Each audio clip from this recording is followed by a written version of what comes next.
Sveikas merginos. Na ką, šį kartą sveikinamės dar viename virtuvės bendruomenės įraše ir šį kartą šalia manęs yra nuostabus žmogus, tai Milda.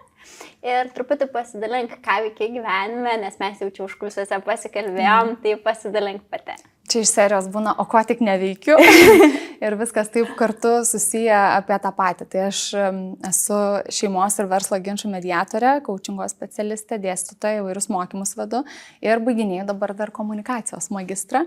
Žodžiu, viskas apie tą bendravimą, kalbėjimą, susikalbėjimą žmonių tarpusavio, ypatingai santykiuose, net nesvarbu, kuriam kontekste, ar versle, ar namuose, ar kitose tenai darbuose.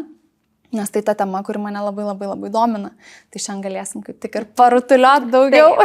Taip, tai šiandienos mūsų tikslas ir yra pasikalbėti apie tai, kaip susikalbėti. Nes iš tiesų vienas iš dalykų, kas nutinka, tai tas pats emocinis valgymas, kompulsyvūs persvalgymai ir taip toliau, jie labai dažnai būna tada, kai mes negalim išsakyti to, kas yra mūsų viduje, mes nemokam ir čia truputį užkulisiuose kalbėjome, kad tai yra tikrai labai dažna moterų problema. Tai aš ir noriu truputį pradėti apie tai, kas yra ta sąmoninga komunikacija ir kuo jis skiriasi nuo kasdienio bendravimo. Tai kaip mes susikalbam ir kaip mes tiesiog kalbame.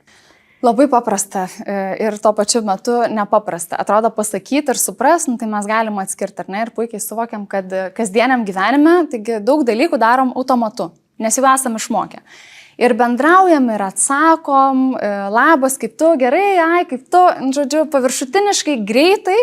Ir kartais tie žodžiai išeina greičiau, negu tu spėjai pagalvoti, ar ne? Sąmoningas apskritai bendravimas, pirmiausia, tai man iš karto asociacija yra apie tą stop momentą su savim, įsivardinti, kas su manimi vyksta, ką aš jaučiu šiuo metu, ką aš galvoju, ką aš ruošiuosi daryti, ką ir kaip noriu pasakyti ir kodėl. Žmonės daug labai vartoja, žodžių, bet nepagalvoja ir neįsivardina savo, koks iš tikrųjų yra ketinimas. Pavyzdžiui, o dėl ko aš noriu tai pasakyti dabar? Kokia yra prasmė, kad aš su tavim pasidalinsiu šitą informaciją ir ko aš iš tikrųjų tikiuosi. Nes žmonės, kažkur giliai, jie bendraudami turi lūkestį, kokio nori atsako, ko siekia. Pripažinimo kažkokio galbūt, ar ne, pagirimo, kažką nori parodyti, irgi nori būti pamatyti. Bet kai tai lieka neįvardinta tarp eilučių, tai paviršutiniškai, tai žiūrėk, paskui labai daug turim tam tikrą tokio nusivylimo. Sakom ne tai, ką galvojam, netiksliai, prabėgam, žodžiu. Man atrodo, esmė yra pradėti stebėti save ir geriau suprasti save. Nes kai savęs nesupranti, nėra ką ir kaip aiškiai pasakyti kitam. Ir aš taip iš karto girdžiu tokį labai praktinį momentą, ką besiklausančios merginos įrašą gali išgirsti, kad pirmiausia turėčiau neskubėti, tėkšti to, kas vyksta mano viduje. Pirmiausia paklausti savęs, kodėl man tai kyla ir kokį aš lūkestį turiu. Jeigu aš tai išsakysiu, kokį rezultatą aš noriu gauti. Bet čia jau yra apie tą sąmoningą komunikaciją. Taip, be abejo taip. Ir labai svarbi yra vieta mokytis klausyti. Žmonės tarp eilučių, net ir tuo paviršutinišku bendravimu savo, kai turi tam tikrų žinių, girdi, ką jie nori iš tikrųjų pasakyti. Kas yra už viso to. Tai mokytis reikia girdėti, ką kitas kalba.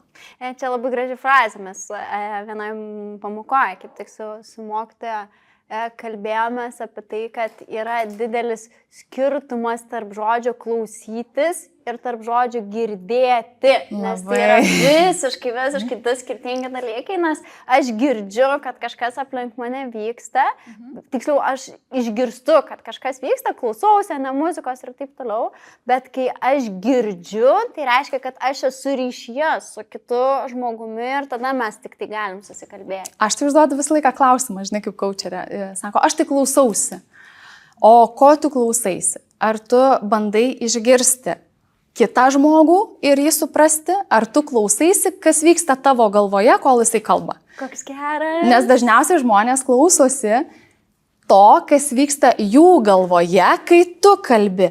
Ką čia noriu pasakyti, kodėl man, tikrai, o buvo tai visai netaip, palauk. Ir jau dėlioja savo argumentus, pabaig šitą žodį, aš jau žinau 5 sakinius, ką aš tau pasakysiu arba kokią temą iškelsiu. Tai ko mes klausomės? Sakau, kaip faina su tavim kalbėtis, nes labai daug tokių praktinių dalykų išgirstam, ką merginos iš karto galės išsinešti ir naudoti praktikoje. Ir aš kaip visada keliauju į vaikystę. Yra sąsajų tarp to, kaip aš moku komunikuoti, kad aš kažką atsinešiu už savo vaikystės, ar vis tik tai yra labiau išmokstamas, galbūt, nežinau, kažkuriam kitam gyvenimo etape dalykas. Nes mes kalbėjome, kad tikėtina, kad galim ir turėti tą kontekstą labai toksišką ir destruktyvų ir jis padės, bet man labai smalsu, ar vaikystė čia turi kažkokį. Tai 100%. Kas yra pirmoji komunikacinė mokykla? Tai tavo šeima, vienareikšmiškai. Iš pradžių, kol kalbėti nemokam, tai mes kitų imamės priemonių. Paverkti, parėkti, kažkaip išreikšti, kad mums reikia dabar dėmesio, ne? Ir žmogus yra toksai sutverimas, kuris bet kokiam sąlygom, kokiam auga, išmoksta prisitaikyti ir išgyventi. Tai elgesio ir bendravimo būdų mes išmokstam faktas tik tai savo šeimoje. Temų netgi, apie ką galima, apie ką negalima kalbėtis, mes išmokstam savo šeimoje. Jausmai yra tema, apie kurią kalbam, ar tai yra tabu. Norai, pavyzdžiui, yra tema, apie kurią kalbam, ar tai yra tabu. Pyktis kažkoks, ar nepasitenkinimas, konfliktai, tai yra tema, apie ką mes kalbame, ar mes ignoruojame visą tai. Ir žmogus tą nešasi per gyvenimą, faktas, kai jisai atsiduria skirtingose aplinkose, socializuojasi, ten darželis, mokykla, universitetas, visa kita, tai mes tada praplečiam tą savo žmonių ratą ir susiduriam su daugybė kitokių, kurie kažkaip kitaip elgiasi ir pradedam domėtis, aš tai reaguoju taip, o kitas šitoj situacijai visai kitaip. Tai jeigu yra pa žmogų erdvės jo viduje ir galvoje, kad gal galima kažkaip kitaip, kitų būdų, ypatingai jeigu aš nesu patenkintas rezultatų, kurį turiu, tai kyla noras mokytis.